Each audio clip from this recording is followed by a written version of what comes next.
Olá pessoal, como é que vocês estão? Espero que vocês estejam bem. Eu tô gravando esse vídeo para orientar vocês com relação ao relatório de estágio, né?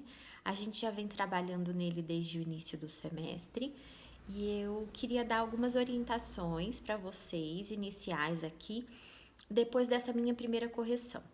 Eu fiz um roteirinho para eu orientá-los melhor com aquilo que eu observei nos relatórios de todos, tá joia? Então vamos começar. O primeiro ponto que eu queria falar com vocês é sobre a questão das normas, né?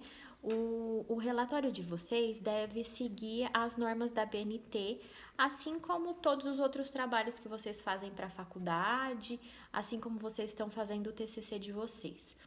Eu sei que a professora Alessandra dá essas orientações na aula, então vocês podem usar as orientações que a professora Alessandra dá. Caso vocês não estejam com acesso fácil às normas da BNT, eu vou colocar no portal um resuminho que eu tenho das normas, adaptado a algumas questões aí de regras da USP, que foi um resumo que eu usei, as normas que eu usei durante o meu mestrado, quando precisava fazer alguma coisinha BNT. Então, eu vou disponibilizar para vocês e assim vocês podem ter um guia básico aí, se não tiverem com acesso às normas, né? Que podem ser consultadas via biblioteca, a bibliotecária sempre consegue auxiliar nesse sentido. Mas eu estou à disposição também para esclarecer as dúvidas de vocês.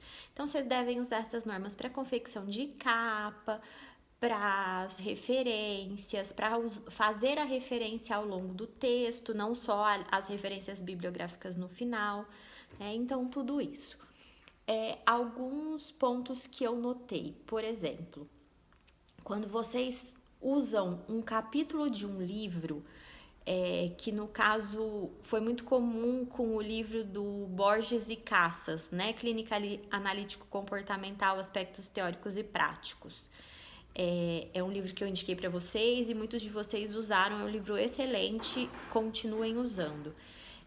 Quando vocês usaram essa referência, a maior parte de vocês citou Borges e Cassas, só que ele é um livro organizado por esses autores e não tem a maior parte dos capítulos escritos por eles. Então, quando vocês vão citar ao longo do texto, tem que aparecer o nome dos autores.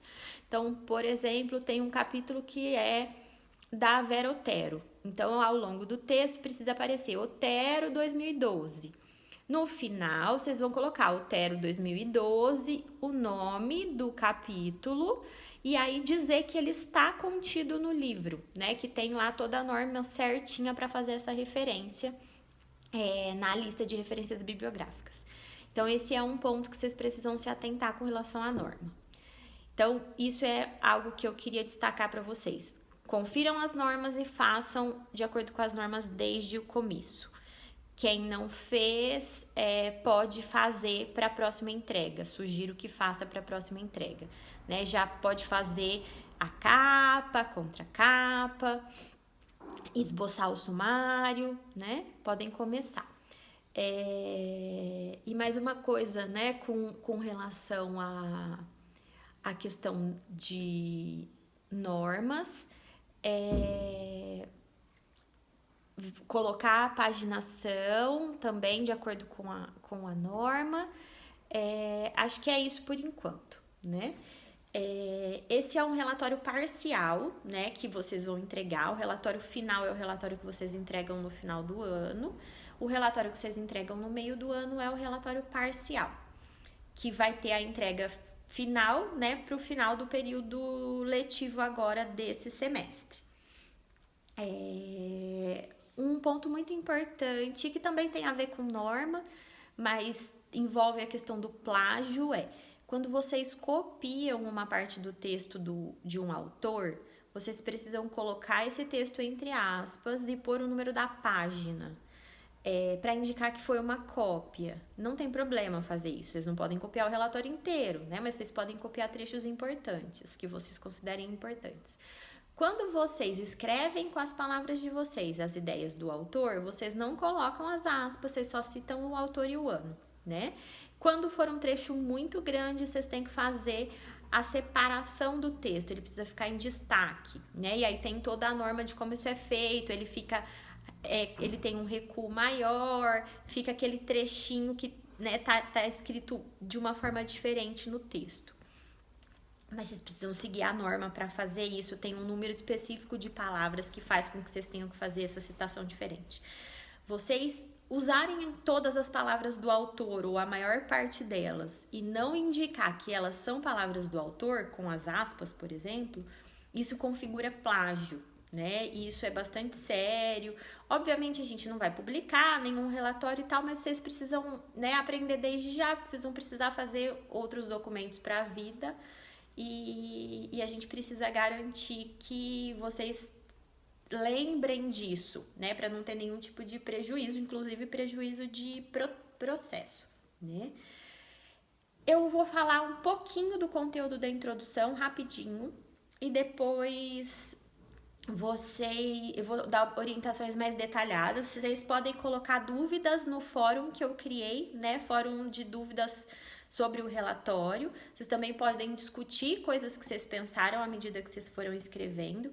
E se não for possível responder lá no fórum, né, porque demanda uma resposta mais elaborada, uma explicação, eu vou gravar novos vídeos respondendo as dúvidas de vocês. Se forem questões pontuais que eu consiga responder lá, eu respondo no fórum mesmo. Então, assim, sobre a introdução.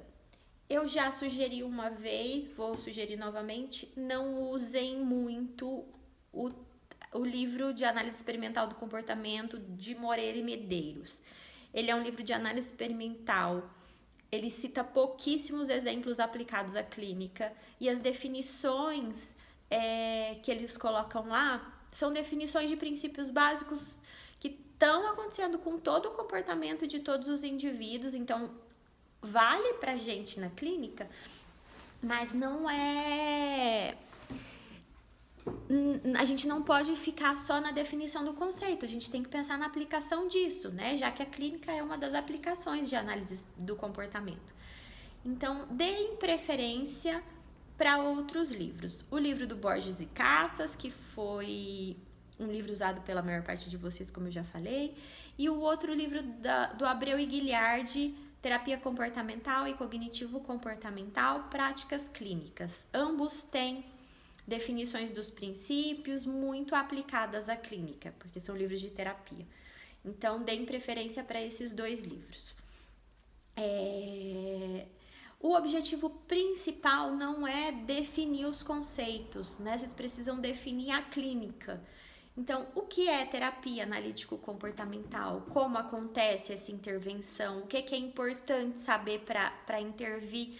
E aí, nesse caso, os princípios básicos são importantes, porque eles são, inclusive, usados como técnica, né? Então, pensem nisso, né? Pensem que essa introdução fundamenta a prática de vocês. Essa introdução, esse texto teórico tem que ter relação com a atuação. Então, se eu só definir conceito básico, eu não estou definindo a minha atuação, né? Eu preciso falar de relação terapêutica, que é um ponto super importante de um relatório de clínica. Eu preciso falar de objetivos da terapia. Que mais? Comportamento verbal, né? Na clínica, porque também tem comportamento verbal em estudos básicos, mas não preciso falar de comportamento verbal na clínica, que tem a ver com comportamento governado por regras, que também é um assunto importante da clínica. Tem vários textos sobre o assunto.